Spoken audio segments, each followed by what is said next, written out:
Kananga Yesu Yoleyo Nelakanga Ofana pembeni ya papa Okata makambo na ngai. Amen. Avec vos acclamations, j'appelle les bergers Gauthier. Avec vos acclamations. Amen.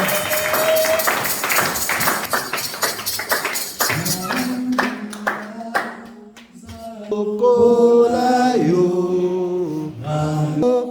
Nanyakosu Alokolayo Miseko Mwani Vikono Tokotato Ramonelenayo Umonayo Zabe Sekuna Sekuna. Prie maintenant, élève ta voix, prie maintenant, prie maintenant. Te bénissons,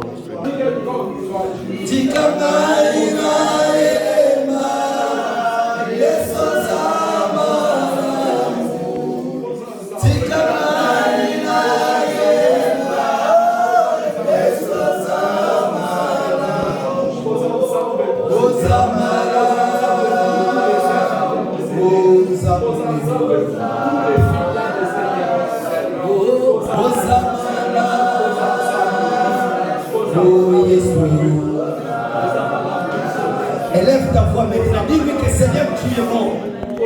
Dis-lui, Seigneur, tu es bon pour moi. Tu es bon pour ceux qui ont les cœurs purs.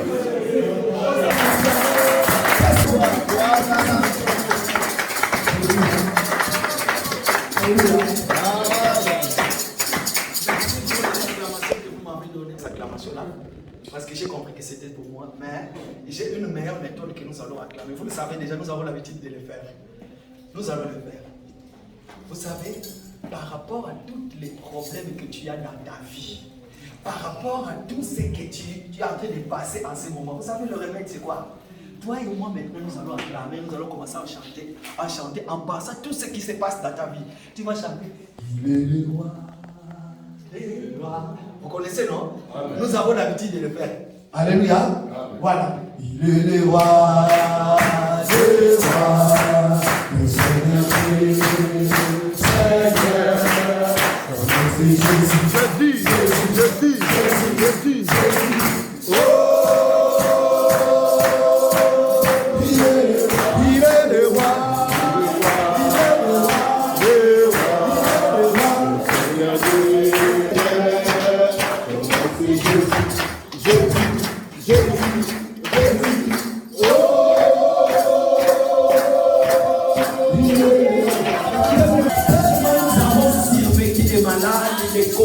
Beaucoup de choses. Voilà pourquoi, poussé par le Saint-Esprit, nous allons chanter. Il est le roi parce que c'est le Seigneur qui nous a sauvés, c'est lui qui nous a créés. Il est le roi, le Seigneur,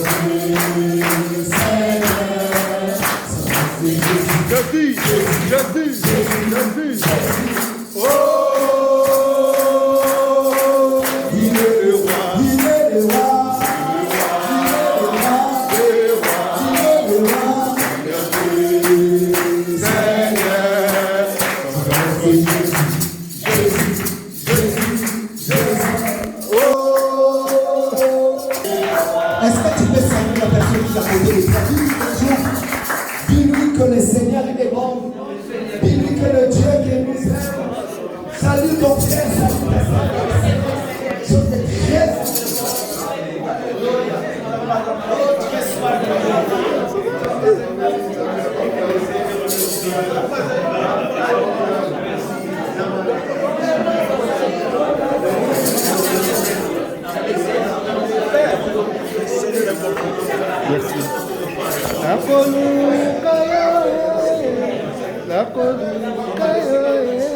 Alléluia. Amen. Est-ce que vous êtes dans la joie? Est-ce qu'on peut balancer la main? Gloire à toi. Voilà. Voilà, prenez place. Voilà, bien aimé, vous savez, je suis dans la joie quand je vous vois motivé, vous êtes dans la joie aussi comme moi. Ça fait du bien. Alors, Amen. Il y a de cela quelques temps que j'ai commencé ce thème. Aujourd'hui, normalement, je devais terminer. Mais je mettrai le virgule aujourd'hui. Et puis, je continuerai encore dans les jours à venir parce que lorsque j'étais en train de préparer ces 3 phrases de Seigneur qui nous restent ici à la croix, laissez-moi vous dire, il y a eu trop de révélations. Vous savez, merci déjà à tous ceux qui m'ont appelé. Pourquoi? Parce que depuis que j'ai commencé ce message, comme je l'avais dit autrefois, il y avait aussi le frère Patou, frère Géry, Soda. Frère Patou qui m'a appelé. Frère. Ah, papa Teto. Notre frère. Timothée. Voilà, qui m'ont appelé, qui m'ont soutenu. Vous savez, il est très bien lorsque nous parlons, lorsque nous prêchons dans la révélation. Et il est aussi très bien lorsque nous prêchons dans la doctrine. C'est quand même très, très important. Alors, les gens ont été bénis. Merci, ce n'était pas moi qui a fait que je puisse parler comme ça. Mais le Seigneur lui-même, il fait les choses de sa façon. Amen. Alors, aujourd'hui, comme je l'avais dit, normalement, je devais toucher les 3 dernières paroles de Jésus qu'il a prononcées sur la croix. Mais lorsque j'étais en train de préparer, vous savez, il y a beaucoup de choses qui me montraient le cœur, il y a beaucoup de versets. Je me suis dit, si je vais comme ça, avec ça, je n'aurai pas le temps de tout expliquer. Alors, qu'est-ce que je vais faire aujourd'hui? Aujourd'hui, je vais ouvrir le 5e parole, mais sauf que je ne le finirai pas. Pourquoi? Parce que nous avons déjà un programme. Le dimanche prochain, il y a déjà un programme. Et puis le dimanche qui suit, il y aura d'autres prédicateurs qui vont venir. Mais quand je vais revenir encore, à ce moment-là, je vais recommencer là où je me suis arrêté. Donc, bien aimé dans le Seigneur, vous savez, comme je l'avais dit, j'ai commencé à expliquer la croix. Pourquoi? Parce qu'aujourd'hui, nous allons passer un moment dans la prière. Vous savez, quand on parle de la croix, parce que la croix c'est le signe de la victoire, c'est là où le Seigneur a dit tout est accompli. Et lorsqu'il a dit tout est accompli, le but c'était pourquoi? Le but c'était qu'il était venu accomplir ce que les hommes ne pouvaient pas accomplir. Le Seigneur est venu achever la mission. Maintenant, il nous a fait passer de l'autre côté. L'autre fois, nous étions sur l'alliance du matin, il nous a passé maintenant sur l'alliance du soir. Donc, ça veut tout simplement dire que les choses que nous voyons autrefois comme ça, le Seigneur l'a changé, maintenant nous le voyons comme ça. Et puis voilà pourquoi je me suis dit, tellement ce message est trop fort. Alors qu'aujourd'hui, nous allons passer un moment dans la prière. Si je me mets à parler, c'est très bien, nous allons parler. Mais comprenez une chose, je n'aurai pas le temps, je vais beaucoup plus courir. Donc comprenez mon bien-aimé dans le Seigneur. Le message pour ceux qui ne l'ont pas suivi sont encore sur YouTube, si vous voulez. Et écoutez depuis le début jusqu'à la fin. Et nous allons en parler. Mais pour commencer, aujourd'hui, je vais parler sur le 5e parole du Seigneur. Vous savez, même les chiffres ont le significatif. Quand j'étais en train de préparer ce message pendant la semaine, c'est là où il m'est venu. Pourquoi le Seigneur, le premier parole qu'il a prononcé dans sa bouche, pourquoi il faut que ce soit le premier parole? Même le chiffre me l'a confirmé. Pourquoi le deuxième parole? Pourquoi le troisième? Et pourquoi cette parole-là, il faut qu'il ait dit troisième parole? Pourquoi quatrième? Pourquoi 5e parole? Et après, pourquoi le 7e parole? Pourquoi? Parce que le 7e parole nous fait entrer dans les repos du Seigneur. Je me suis dit, mais tiens, même les chiffres ont le significatif. Le Seigneur pouvait bouleverser les choses. Il pouvait changer. Il pouvait prendre le parole qu'il a dit en dernier, le dire au premier. Mais le Seigneur voulait que ça soit en dernier. Pourquoi? Parce qu'il savait que cette parole, je vais les prononcer à l'heure telle, ça sera la dernière parole. Pourquoi? Parce qu'il a une grande significatif. Et le nombre, ça sera 7 paroles. Or que le chiffre 7 serait tout simplement dire le repos d'Abraham. Le Seigneur d'Abraham. C'est lui qui entre dans le 7e, il entre dans sa repos. Et le Seigneur va prononcer ces paroles-là. Donc il y avait tellement de choses à dire là-dedans. Je me suis dit que tiens, je vais voir comment le Seigneur va nous guider. Alors aujourd'hui, nous allons voir ce qu'on appelle la 5e parole que le Seigneur a prononcée sur la croix. Pourquoi le Seigneur a dit cela? Jean chapitre 19, à partir de 28 jusqu'au verset 30. Nous allons quand même jusqu'au verset 30 pour précipiter. Jean 19, 28, verset 11. Après cela, Jésus, qui savait que tout était déjà consommé, dit enfin que l'écriture fut accomplie, « J'ai soif ». Il y avait là un vase plein de vinaigre. Les soldats remplirent une éponge et l'ayant fixée à une branche d'hysope, ils l'approchèrent de sa bouche. Quand Jésus prit le vinaigre, il dit, « Tout est accompli ». Et baissant la tête, il rendit l'esprit. Amen. Amen. Voilà, nous avons compris que la parole que le Seigneur a dit, cinquième parole, Jésus va dire, j'ai soif. N'est-ce pas? Amen. Jésus va dire, j'ai soif. Pour la bonne compréhension, je reviens encore en arrière comme j'avais expliqué. Nous avons tous compris que celui qui était sur la croix, c'était qui? Et la personne était sur la croix. Quel était le but de cette personne sur la croix? Nous avons compris que le Seigneur Jésus a pris la place de l'agneau. Sur la croix, il était devenu un agneau. Il a été pendu sur le bois. Et c'était le corps, la chair qui plairait des douleurs. C'était le corps physique, en fait. C'est ça qui a subi les douleurs. J'avais tout expliqué depuis le début de ce message lorsque le Seigneur a pris la croix. Lorsqu'il a été frappé, il a été tapé, il a pris la croix de là où il était pour aller être crucifié sur le mont de Golgotha. Alors, cet parcours-là, j'avais expliqué, ça veut tout simplement dire quoi? Jusqu'à ce qu'il a été crucifié. Mais regardez une chose. Dans la vie réelle, que ce soit toi et moi, lorsque tu travailles, lorsque le soleil est au zénith, il y a une seule chose. Quand tu es frappé, quand il y a la souffrance, il y a la douleur, il peut t'arriver que ton corps réclame une force extérieure. Il peut t'arriver que ton corps puisse te réclamer quelque chose. Que ton corps te dit que j'ai soif, j'ai faim, je vais manger, je vais boire. Mais regarde, Jésus dans la croix, comme nous le disons, que nous savons que le Seigneur sur la croix, pardon, Jésus était 100%. Dieu est 100% homme. Maintenant, regarde. Or que sur la croix, c'est là où j'avais expliqué qu'il y aura un moment où il va crier en disant, Père, pourquoi m'as-tu abandonné? J'avais expliqué en ce moment-là, qui a dit, Père, pourquoi m'as-tu abandonné? La même personne qui a dit, Père, pourquoi m'as-tu abandonné?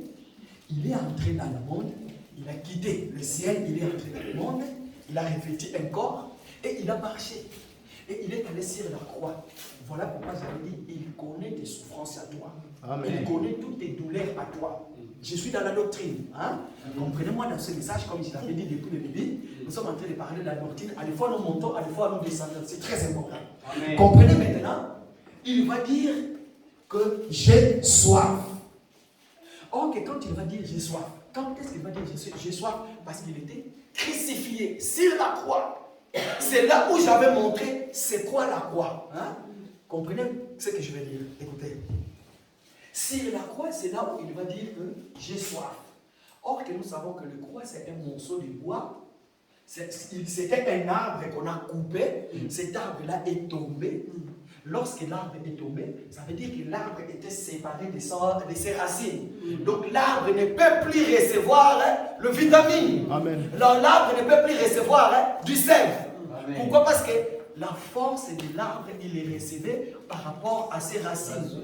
Donc ça veut tout simplement dire que toi, tel que tu es là, tu étais un arbre qui avait de la vitamine monnaine. Maintenant, tu as été coupé, tu es tombé. Tu es séparé de l'ancienne vitamine satanique, diabolique que tu recevais. Et qu'est-ce qui arrive maintenant? Lorsque l'arbre tombe, il fallait que maintenant le soleil vienne pour frapper sur le bois, sur cet arbre-là. Parce que quand il tombe, il est encore l'arbre. Toujours, n'est-ce pas? Il peut y arriver aussi lorsque l'arbre tombe, par rapport au mouvement du sol, une partie de l'arbre peut entrer dans le sol, qui peut faire de sorte que l'arbre puisse recevoir encore de la vitamine et qu'il y ait des feuilles qui vont pousser encore. Mais regarde ce que le Seigneur va faire. Au lieu de laisser cet arbre-là puisse entrer une partie dans le sol, le Seigneur va faire de sorte que le soleil va précipiter pour frapper l'arbre.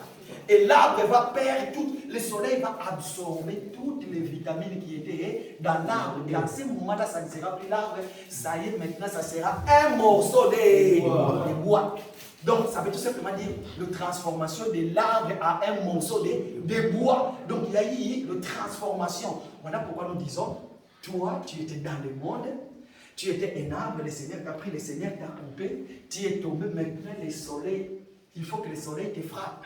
Lorsque le soleil te frappe, maintenant tu vas devenir noir. C'est à ce moment-là, cantique des cantiques. Je suis noir parce que le soleil m'a frappé. Pourquoi? Parce que voilà pourquoi dans cet évangile, écoutez, je vais choquer encore les intervenants. Nous disons, toutes les femmes, ou toutes, Amen. Pourquoi? Parce que tu n'as pas été frappé par le soleil. Parce que lorsque tu es frappé dans le soleil, vous avez moins d'eau. Voilà pourquoi nous avons dit dans cet évangile que le Jésus, Jésus sur la croix, il était noir. Amen. Amen. Est-ce que vous êtes avec moi? Amen. Amen. Je pense que je me suis fait comprendre. Amen. Pourquoi? Parce que nous allons comprendre même. Lorsque le soleil frappe sur l'arbre, à ce moment-là, le pic du soleil, comprenez? Le chaleur du soleil, même quand il y a de l'eau quelque part, quand le soleil frappe, en ce moment-là, la vapeur, le soleil maintenant va faire de sorte qu'il va absorber toutes les eaux qui sont par terre. En ce moment-là, il y a ce mouvement qui va se faire. Il y a de l'eau qui vont monter pour aller se bloquer en haut. Un moment, ça sera le nuage. Le nuage, après, ça sera le public qui va tomber. Maintenant, dans ta vie à toi qui es un enfant de Dieu, sache-le très bien. Si tu n'as jamais été frappé par le soleil, nous allons le comprendre. Parce que c'est lui qui est frappé dans le soleil. La première des choses, c'est sa beauté qui change. C'est son apparence. Alors, c'est quoi l'apparence? Lorsque le soleil te frappe, nous voyons que tu es devenu noir. Le vrai église qui sera enlevée, bien-aimé dans le Seigneur. Si tu es encore de teint clair, sache que tu n'entreras pas dans le royaume des cieux.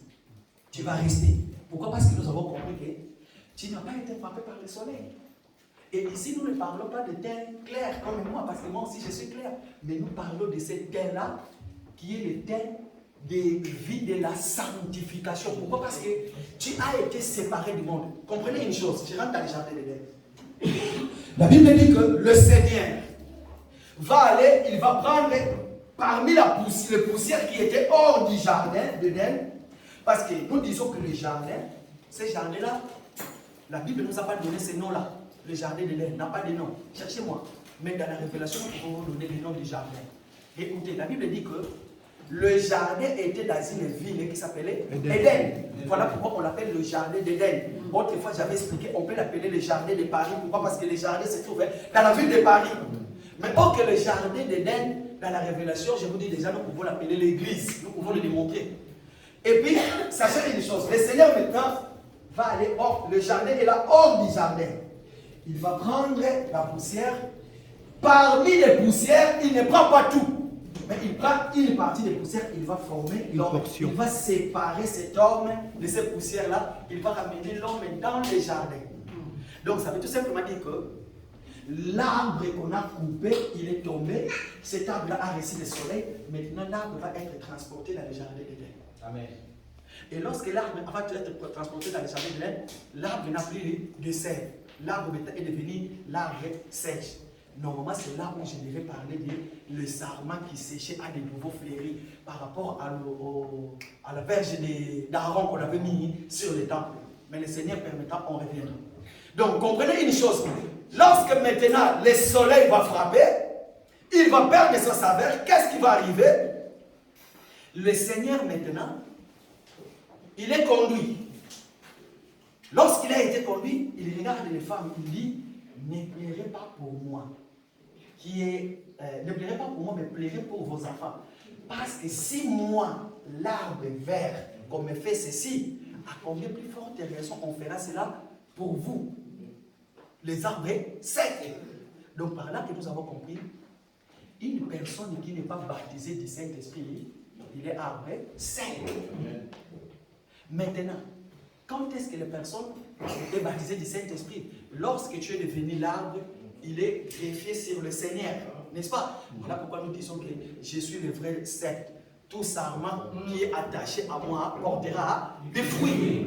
Maintenant, le Seigneur, Jésus, crucifié sur la croix, en ce moment-là, le Jésus qui était sur la croix a pris la forme du bois sec. Le bois sec qui va crier maintenant parce que c'était le corps. Dieu n'y était plus. C'était le corps maintenant qu'il fallait qu'il puisse subir. Oui, mon frère, c'était le corps. Voilà, il a de m'imiter. C'était le corps qui a pris cette forme-là. Et ce corps-là maintenant qui va faire de sorte que j'ai soif. Je vais boire.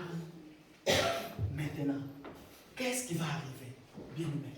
Lorsqu'il va dire j'ai soif, je vais boire, c'est à ce moment-là, on va précipiter. Un des soldats qui était là, qui va prendre l'éponge, il va mélanger avec le vinaigre et il va faire un roseau pour donner au Seigneur, pour donner à Jésus. Le but, c'était quoi? Pour accomplir l'écriture des psaumes. Mais je ne viens pas encore là. Regardez. Je suis dans la doctrine bien-aimée. Dans ta vie à toi, lorsque tu as des problèmes, peu importe quel genre de problème, je ne vais pas citer quel genre de problème que tu as. Sache-le qu'il y a un moment, tu as soif de la solution de ton problème. Amen. En ce moment-là, le soif de la solution de ton problème te poussera à dire j'ai soif. Et quand tu te dis que tu as soif, quel genre de l'eau qu'on va te donner? Est-ce qu'on va te donner les vraies eaux qui n'est pas mélangée? Pourquoi? Parce que nous connaissons le vrai eau qui n'est pas mélangée. Cette eau-là, pour l'avoir, il faut que tu puisses être puiseur de l'eau. Il faut que tu puisses aller sur le puits de Jacob pour le puiser. Mais par contre, si tu n'as pas de criche pour aller puiser sur le puits de Jacob, tu n'es pas un vrai puiseur d'eau. Parce que tu n'as pas de criche. Alors sur le puits de Jacob pour puiser, il faut avoir les cordes attachées sur le seau, hein, comme on dit dans la cantine. Et puis il faut l'envoyer. Et le seau qui va prendre de l'eau, après tu commences à pousser, à tirer, voilà. Tu vas commencer maintenant à tirer. Maintenant, le problème, c'est quoi? Le vrai eau, hein, comme nous le disons, c'est l'eau qui n'est jamais mélangée. Est-ce que toi, dans tes problèmes, le diable, pour précipiter ta mort, est-ce qu'il te donne du vinaigre? Regardez. Quand j'étais en train de préparer ce message, il y a un autre bien-aimé, le frère Roland, qui est venu dans ma tête. J'ai dit, écoutez, frère Roland nous a parlé ici des messages. Frère Roland nous a dit de Naaman. Par là, j'ai compris que Naaman avait besoin de vraie eau. Pas n'importe quelle eau.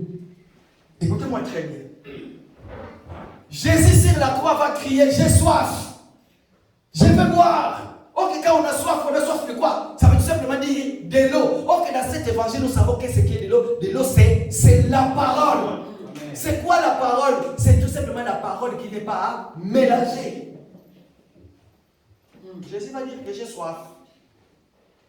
Le Jésus qui va dire c'est soif, hein? C'est toi et mon maman. Sache-le que le moment, c'est le moment où nous avons le temps de la grâce. Hein? L'église a soif. L'église a besoin de l'eau. Maintenant, pourquoi Naaman va dire que, mais regardez les prophètes, chez moi, il y a des fleuves. Je peux aller me jeter 7 fois dans le fleuve qui est dans mon pays. Mais lui, il me demande d'aller se me jeter à... Merci, papa. Merci. Comprenez une chose. Le Seigneur, par sa folie de la parole, nous a enseigné par son serviteur que le deux fleuves que Naaman a cité ne peut pas donner la vie. Le deux fleuves que Naaman avait cité n'est que du vinaigre pour précipiter ta mort à toi. Amen. Parce que le Seigneur n'avait pas besoin de cela. Lorsque toi, aujourd'hui, tel que tu es là, tu auras soif. Hein? Lorsque tu vas demander, je vais boire. Parce qu'aujourd'hui, tout à l'heure, on était en train de parler. Quel genre? Il y a plein des eaux, il y a plein de vinaigres. Non, ce n'est pas des eaux, mais des vinaigres. Hein? Comprenez, des vinaigres, ce sont les enseignements. Quel genre des enseignements? Les enseignements qui amènent dans la mort. Or, pourquoi? Parce que le vinaigre, ce n'était que pour précipiter la mort du Seigneur sur la croix. Lisons maintenant Psaume chapitre 69, verset 22. Ah, merci frère Patrick. Le Seigneur bénisse frère Patrick. Psaume 69. Verset 22. 69, 22.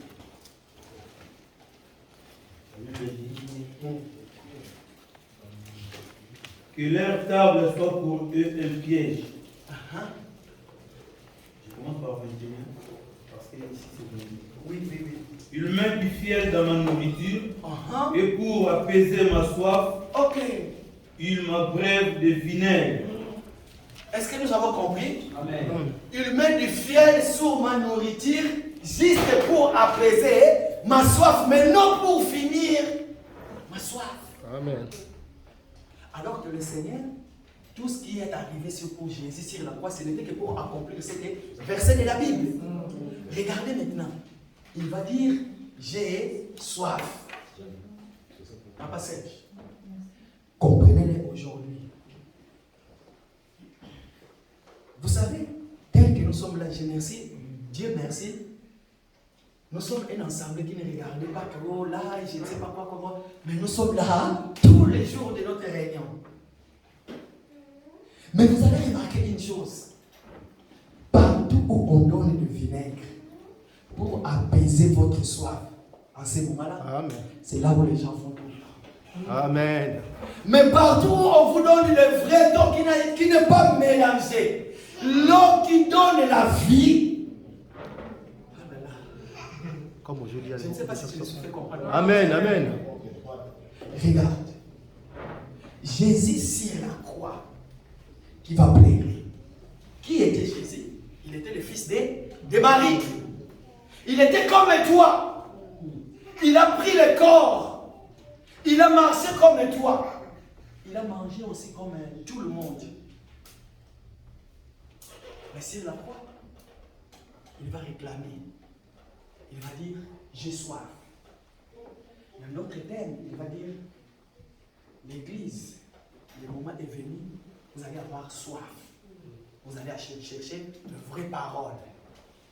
Voilà pourquoi moi, je vais crier que j'ai soif. Et regardez, quel genre de l'eau on va me donner. Et pourtant, lorsqu'on est en train de donner cette eau-là, c'est le vinaigre que Jésus, j'avais bien expliqué sur le bas de la croix, pour que sur le bas de la croix a une signification. Il y avait Marie, mère de Jésus, Marie de Magdala, et puis Jean. Le Seigneur venait de dire que Marie, voici ton fils, et fils, voici ta mère. Je l'avais expliqué le dimanche passé. Mais c'est à ce moment-là, au lieu que les disciples puissent rechercher le vrai taux, ils ne l'ont pas fait. Les pourquoi nous le savons. Pourquoi? Parce que le moment n'était pas encore venu. Pourquoi? Parce que le disciple ne pouvait pas faire ces déplacements-là pour aller chercher le vrai taux, pour soulager le soif du Seigneur. Il ne pouvait pas faire ça. Mais il fallait que les Écritures puissent accomplir, puissent accomplir. Voilà pourquoi les policiers vont aller chercher de l'eau. Qui sont les policiers? Les policiers, ce sont des gens qui ont l'autorité sur toutes les personnes qui est condamné, sur toutes les personnes qui est dans des problèmes. Si tu es dans les délits, dans les crimes, dans les je ne sais pas quoi, sache-le que les policiers ou l'État a une grande autorité sur toi. De même que les policiers ont pris de l'eau, ils ont mis sur un roseau pour tendre à Jésus, sache-le que, bien aimé, toi qui viens à l'église, Dieu merci dans l'ensemble des églises de Paris, le Seigneur nous a fait grâce. Nous ne buvons pas de l'eau dans les roseaux, ni dans les chiffons comme on a fait du Seigneur. Mais nous buvons de l'eau comme des chiens. L'église, laissez-moi nous dire que nous sommes des chiens. Pour boire de l'eau, nous allons s'y revenir pour laver de l'eau. Amen. Amen. Est-ce que je me suis fait comprendre? Amen. Je ne sais pas si je me suis fait comprendre. Amen. Merci papa. Nous ne buvons pas de l'eau sur un roseau. Pourquoi? Parce que sur les roseaux, de l'eau va finir. Mais nous, pour boire de l'eau, ce que nous faisons, nous allons dans la source et nous allons commencer à laver. Et la personne qui nous donne de l'eau, il dit, toutes les personnes qui vont boire de l'eau en lavant, c'est lui qui sera choisi. Mais si tu ne bois pas de l'eau en train de laver, tu ne seras jamais choisi. Amen. Merci, papa. Entre nous, il y a des gens qui boivent de l'eau à la part. Moi, je suis le premier. Est-ce qu'il y a des gens qui boivent de l'eau à la part? Ah, c'est la faute de frère Papi, parce que j'avais parlé de frère Papi. Frère Papi ne lève jamais le doigt sans pourtant réfléchir. Voilà pourquoi l'église de l'eau pas fait. Frère Papi. Amen. Non, j'aime cet évangile. Pourquoi? Parce que vous savez, dans cet évangile, personne ne peut vous faire gober des choses comme ça. Chaque chose, même poussée par l'ambiance de l'enseignement, lorsqu'on vous dit que, oh, et comme on avait entendu autrefois, la Bible nous dit bien que c'était Sarah qui était stérile. Mais le prédicateur a commencé à parler, il a dit, vous savez, je vous confirme aujourd'hui, ce n'était pas Sarah qui était stérile, mais c'était Abraham. Amen, tout le monde, amen. Mais leur frère Papi qui était là, il a dit, c'est quoi ça? Faites très attention. Vous savez, comment est-ce qu'on nous donne du vinaigre? Le vinaigre, c'était pour précipiter la mort de Jésus sur la croix. Alors que je voulais confirmer que le Jésus n'avait pas pris cela. Parce que s'il avait pris le vinaigre allait soulager ses douleurs à lui. C'est comme une femme qui va, je vais prendre cet exemple, c'est comme une femme qui va enfanter, on va lui injecter pour apaiser ses douleurs. Comment est-ce qu'on appelle ça? Péridurale, voilà, c'est ça. Ok, bon, je dis c'est pas mauvais, les femmes, c'est pas mauvais. Mais dans l'évangile, le Seigneur, parce qu'il va arracher son église ici à la croix, on ne peut pas lui donner quelque chose qui va apaiser ou soulager sa douleur. Il faut qu'il souffre. Amen. Voilà pourquoi j'avais dit, si moi j'étais là, le jour de la crucifixion, j'allais dire, allez-y, tapez-lui encore, parce que c'est pour moi, c'est pour mon bien. Voilà pourquoi il est mort sur la croix. Amen. Et voilà pourquoi j'avais dit que merci Seigneur, parce qu'il a caché ces choses chez les musulmans. Je vous avais raconté ces musulmans-là qui avaient dit que nous les musulmans, les jours de la crucifixion, quand on crucifiait Jésus, si nous les musulmans, on était là, on allait récupérer Jésus pour lui sauver. Parce qu'il n'a pas mérité la mort sur la croix. Mais vous les chrétiens, vous vous glorifiez sur la mort de Jésus sur la croix. Comment se fait-il que vous vous dites vous, que la mort de Jésus vous a sauvé? Alors que nous les musulmans, nous aimons Jésus plus que vous les chrétiens. Parce que si nous étions là, nous allons sauver Jésus. Et moi je me suis dit, si j'étais là, j'allais dire, non, laissez-lui qu'il puisse mourir. Voilà pourquoi apôtre Paul dit, maman, l'évangile c'est la folie. J'avais pris l'exemple de la reine d'Angleterre. La reine d'Angleterre, j'ai suivi une histoire, même Jacques Chirac est allé en Angleterre, il ne voulait pas rencontrer Jacques Chirac. Vous savez pourquoi? Parce que déjà les jours de rendez-vous, Jacques Chirac est venu en retard. Et la reine était là, elle a attendu, Jacques Chirac ne pas venir. Et lorsque Jacques Chirac est venu en retard, on a dit à Jacques Chirac, pour vous serrer la main à la reine, ce n'est pas toi qui commences, mais c'est celui, si elle était dans la main, tu donnes, mais toi tu ne peux pas commencer. Mais Jacques Chirac est venu. Du coup, la reine me regardait et la reine est partie. Et aujourd'hui, on dit que la reine d'Angleterre, pour sauver l'Angleterre, elle va aller sur la croix. La reine, pour sauver l'Angleterre, vous savez ce qu'elle va dire? À partir d'aujourd'hui, vous ne verrez plus ces mots. Mais moi, sur la croix, je ne vais pas. Mais regarde maintenant Jésus. Tellement qu'il savait que cet évangile, les intellectuels, les gens qui sont intelligents, les gens instruits, ne peuvent pas hériter le royaume du ciel. Là, je parle dans le sens des Écritures. Je ne le dis pas pour la licence des gens qui ont fait des longues études. Mais pourquoi? Parce que le pharisien et les sadducéens, c'était des intellectuels. C'était des gens qui enseignaient les rouleaux dans les temples. Or qu'à l'époque, pour enseigner les rouleaux dans les temples, il faut que vous puissiez passer dans les écoles gamaléennes. Il y avait plein des écoles qui enseignaient la parole. Maintenant, le Seigneur va dire, non, Pierre, toi, désormais, tu auras un diplôme de licence, de doctorat. Quand est-ce que tu auras ton diplôme de doctorat? Tu porteras des torches spirituelles le jour de venir du Saint-Esprit. Pourquoi? Parce que tout ce qui sortira de ta bouche, tous les gens de l'eau qui sortira de ta bouche, lorsque les gens vont prendre ces lots-là et ils vont boire, à ce moment-là, ils vont dire, mais on n'a jamais vu un homme parler comme un. Pourquoi? Parce que leur façon de parler, c'est comme un Jésus. Bienvenue le Seigneur. Amen. Est-ce que toi, tel que tu es là, voilà, j'entre maintenant. Dis-moi, est-ce que tu tu as été vraiment coupé, séparé de l'arbre qui t'a donné du sève, l'arbre qui t'a donné de la vie, afin que tu puisses perdre toutes les qualités que tu avais autrefois, les qualités mondaines, pour que tu puisses bénéficier de la puissance céleste. Et pendant que nous sommes en train de dire cela, si aujourd'hui moi j'ai soif, je peux boire de ce qui sort de ta bouche. Es-tu capable de me donner de l'eau sans mélange? Est-ce que veux-tu que je reste toujours sans forme? Parce que Adam, avant la fondation de avant que Adam soit formé les statues, Adam était informe.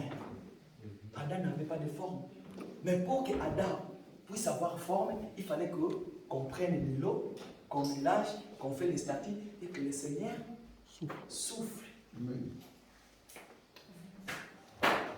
Bien-aimé dans le Seigneur, vous savez une chose, je vais dire. Nous devons faire très attention. Pourquoi? Parce qu'aujourd'hui, avant l'enlèvement de l'Église, nous allons assister aux scènes, beaucoup de choses qui vont bouleverser le monde. Nous les voyons aujourd'hui. Des faux enseignements qui sont des vinaigres. L'enseignement mélangé. Vous savez la composition du vinaigre, comment on fabrique le vinaigre? Des faux enseignements. Mais nous avons besoin de l'eau pure. Soyez dans la joie. Parce que là où vous êtes, nous avons cet esprit-là qui nous pousse lorsque tu passes devant et que tu parles de la part du Seigneur. Si tu commets une erreur, nous avons cette humilité là-bas de revenir et de retirer la chose. Pourquoi? Parce que nous ne voulons pas être des vases qui communiquent la mort, mais nous voulons être des vases qui communiquent la vie. Mais par contre, si tu ne passes pas devant pour prêcher, mais partout là où tu es, tu peux être aussi une vase communicant qui a de l'eau qui est la source de la vie. Aujourd'hui, nous allons prier, comme j'avais dit, parce que pendant que, comme je l'avais dit autrefois, pendant que j'ai envie de préparer ce message, il m'a montré sur le cœur, nous devons quand même vraiment prier. Maintenant, nous allons prier comme ça, la fait papier, nous allons prier par rapport à Colossiens. Lisez-moi ces versets-là de la Bible. Pourquoi? Parce que nous avons compris que le Seigneur, Colossiens chapitre 1, Colossiens chapitre 1, après il a effacé l'acte de l'Église. 14, 15. Avant de lire, vous savez, Église du Seigneur, nous avons tous des problèmes par rapport à ce que tu as écouté depuis le début de ce message. La croix, c'est la victoire. La croix, c'est l'humiliation. Tu as été humilié. Beaucoup de problèmes. Mais par rapport aux ces 5 paroles que nous venons de voir, nous avons déjà compris. Nous allons maintenant prier. Mais pour bien prier, nous allons lire ces versets. Faites pas s'il vous plaît. Colossiens 2, 14, 15. Il a effacé l'acte dont les ordonnances nous ont condamnés et qui subsistait contre nous. Et il a détruit en les clouant à la croix. Il a dépouillé les dominations et les autorités et les a livrées publiquement en spectacle, en triomphant d'elles par la croix. Aujourd'hui, je vais nous dire, prenons ces versets de la sens du mot. Nous allons garder le contexte de ces versets de la Bible. L'église du Seigneur, nous sommes debout, s'il vous plaît. Nous allons nous lever. Tu sais, tous les problèmes de ta vie.